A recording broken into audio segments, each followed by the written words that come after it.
So I wanted to go ahead and research myself into all these is over parties. The hashtag is over parties that are going on Twitter, part of the cancel culture. And we've gotten a lot of people that are getting part of that. Part of it is because of it's just the normal run of the mill that people go through cancel culture. Or then there's also the Black Lives Matter stuff that's really getting people up at odds. And it's been happening so much. It's so common. But I wanted to go and take a look at it. Business Insider actually talked about it a few weeks ago.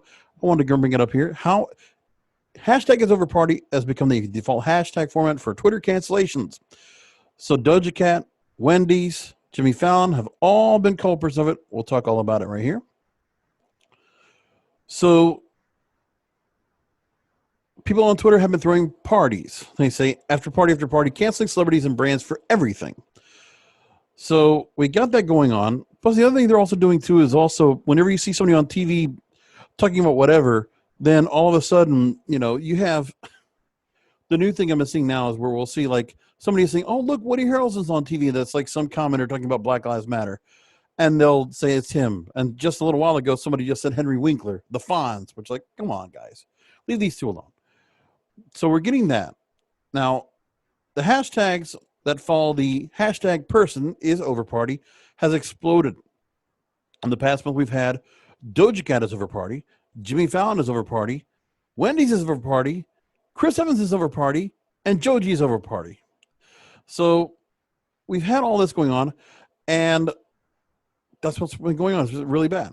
So it looks like now the format actually came back in 2015 and 2016. I didn't realize that. We're learning something today.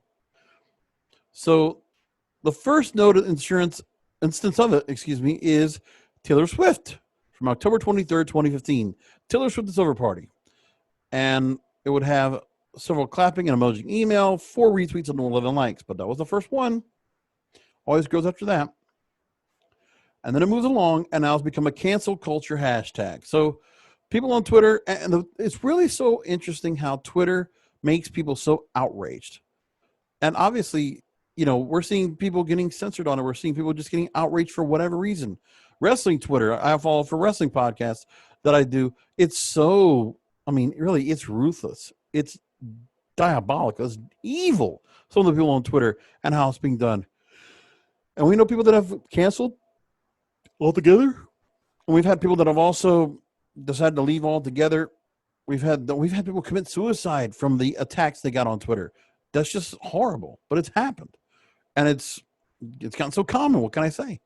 Now, you also had the James Gunn is over party. We also had Kanye West is over party for 5 straight years. It's just amazing. So the hashtag has managed to capture the sometimes gleeful tenor of cancel culture discussions online, filled with GIFs, memes and fan cams galore. And most recently, we had Jimmy Fallon, who did a Chris Rock impersonation, wore blackface on SNL in 2000. Again, whatever you've done in the past, it's going to come back to bite you in the ass because that's just the way it is now. Oh, it doesn't matter. We had, things happen at a different time. It's just obviously that, and people were accepting of it before.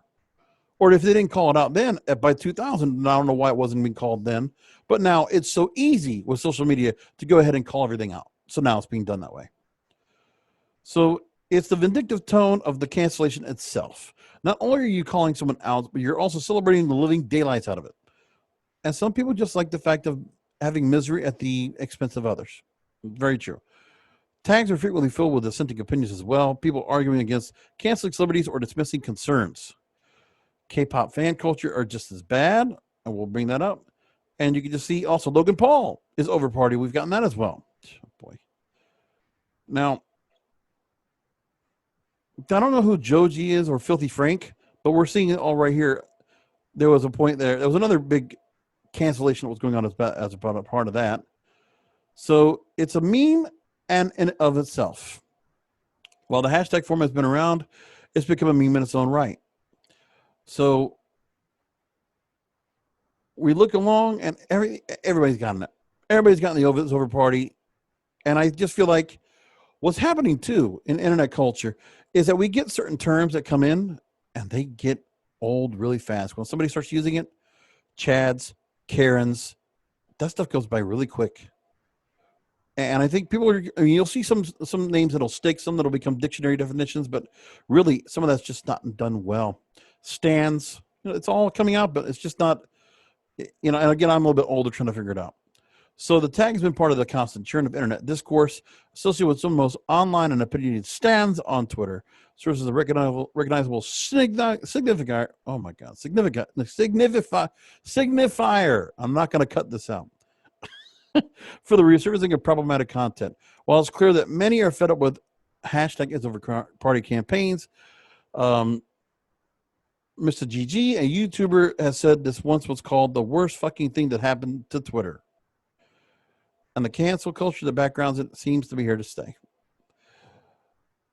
And this is where, in this day and age, this is where I come down with a line of what Tom Likens has said in the past. A talk show host that is also doing his own podcast, and he has his own network called the New Normal Network. Well, in radio, we've always learned, and that was one thing I learned growing up in radio, is you don't want to say anything that you have to apologize for later. And when social media first came into my existence in 2007, because I was around and seeing when Twitter and Facebook were breaking their way right in, and I'm telling you, I felt the same way. I was saying, man, just like podcasting, just like everything else, watch what you say, watch what you do. It's all going to be public, and people will find out about it. And I think some people don't realize that's going to happen, and they don't realize that we're going to be caught up in a real big problem that sometimes might hurt us in the end. And again, I can't say anything about certain things that are said out there that might take people aback now, because for whatever reason, everything's changing. There are certain things that are not allowed anymore. And then part of the thing is we're I would think that, we've been a lot of times much more accepting of a lot of different things. Well, when we see it in our music, movies, TV, and radio, there's a lot of changes that are going on right now. And I don't think it's really necessarily affected us. I mean, there's social change. That's fine. And I've been seeing the social change. And there's been a lot of it that's been, it just goes along with life. I don't think people really get caught up in it. When I see more women, changing their hair color to pink and unicorn hair and blue and whatever they want, or seeing more tattoos, or seeing, whatever. I don't know. I mean, seeing much more of a expression of LGBT, body shaming, body positivity, just any kind of things that can be taken offense of are. And there's an ultra sensitivity to everything that's being offended by, that people feel offended by. And for whatever reason, this is where we get white guilt, white privilege, and all these other things that are going on. I don't know what this is all about, but the cancel culture, it's hurting a lot of people.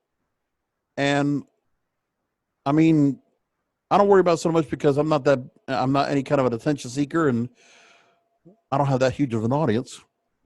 And I'm not looking to go ahead and put myself out there to be subjected to anything. Maybe some of my comments are very tame, and I'm not as bold as I would like to try to be. I think there are many comments that I am when it comes to the media. I'm very bold. But when it comes to this, I feel kind of sad that people are really so caught up on it. And I'll admit, when I'm on Twitter, I do try to avoid, commenting on everything. Anything political, I'm trying to stave myself off, not make a comment about it. I'll admit there's been times I've written a Twitter post, ready to hit send, I take it back, discard. I've done it many times, and better off for it. And it's just for me, saying to myself, I could go ahead and put it out there, but always something in the back of my head that tells me, man, I got to watch out what I'm going to say. I mean, it's always got to be, take a little bit before I go ahead and present. Because a lot of things I do is I don't necessarily always go ahead and come on and do something here and record a video automatic, because I'm just all of a sudden saying, okay, you know what? Here we go. I'm going to go ahead and say something here. It's fresh in my mind, and I'm just going to blast it. And I think people just got to go ahead and start thinking about that now, because, again, we have to stay bold in our opinions, bold in what we're thinking and what we think about things. And that if we're going to have to debate something, then we should not be afraid to debate and discourse. We have to be able to go and have that. We have to fight for the right to do that. But if we don't, I don't know what to tell you. But I'm a lover, not a fighter. And for me, I'm not looking to go ahead and put anybody down and roast, because obviously people just can't handle that now. Or, you just got to find somebody that's going to be okay with you talking to them comfortably without feeling you're going to, for fear of that they're going to feel like you're going to ridicule them for whatever reason. And it's really interesting where, I mean, there's a lot of times where I just feel like if I've ever driven for Uber or Lyft, which I've done, if you listen to any of my episodes, the reason why I talk about ride sharing on this show is the fact that I don't put myself out there to, get caught up in something. I've learned long enough in my years that I don't try to go ahead and just open right up. There's a word called tact. And about 15 years ago, 15 years ago, so somebody brought that word to me and I said, I really do need to practice tactfulness. But that's one thing. But then there's also the thing where if we need to defend ourselves for something because of how we feel about something, then we need to go ahead and be able to present an argument.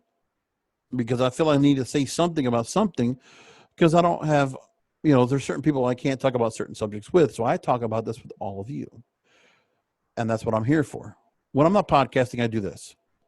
All the subjects I talk about here on this series, it's what I like to talk about. And when I look at cancel culture, it just tells me everything about how I want to make a difference and try to, if anybody listens or watches these videos or my audio content, I'm hoping that they find out that, we can't stay away from who we are. We got to be able to go and speak to each other. We got to be able to go and live our lives without for fear of being ridiculed or for fear of anything worse. We have to be able to be ourselves. I mean, I want to be comfortable with ourselves. And I also want to be accepting of a lot of different things, which I hope I've shown that I am. But I'm also not going to try to go and explain why. And I'm not going to try to go and justify myself either. I don't feel like I need to do that. So people are going to say what they're going to say. But when people are getting shut out from being able to say anything, that's when I'm afraid. I'm afraid we're getting to that point where people want to go ahead and shut down freedom of expression, freedom of speech, freedom of thought, and bringing this pseudo idea that, this quasi idea that we are able to go and speak our minds, but only if we're not offending certain people or certain ideas. Because it's not even certain people anymore. It's people that have certain ideas and certain thoughts and ideologies, where the ideologies are right or wrong. But there was a time where you could be right or wrong. And again, like Voltaire, the Enlightenment philosopher would say in the Age of Enlightenment, I disagree with you, but I will fight for the right to disagree with you, for your right to disagree. And that's how I always felt. So cancel culture does hit a nerve because I feel bad for people that are getting caught up in it. And notice it takes all different shapes, sizes, and colors. Everybody's gotten it. It doesn't even matter. I mean, talk about diversity, it's just not right. It's just not fair, but it's happened so much. And I would hope that people will go and make a change about it and just realize it's not hurting. It's hurting too many people and it's not helping at all. But I'm just a lowly voice right here. All I can do is start the conversation here. And I hope all of you will either comment below or hit me back up as the best way you want to go and do so. And we can talk about it. Have a conversation. Can we still do that?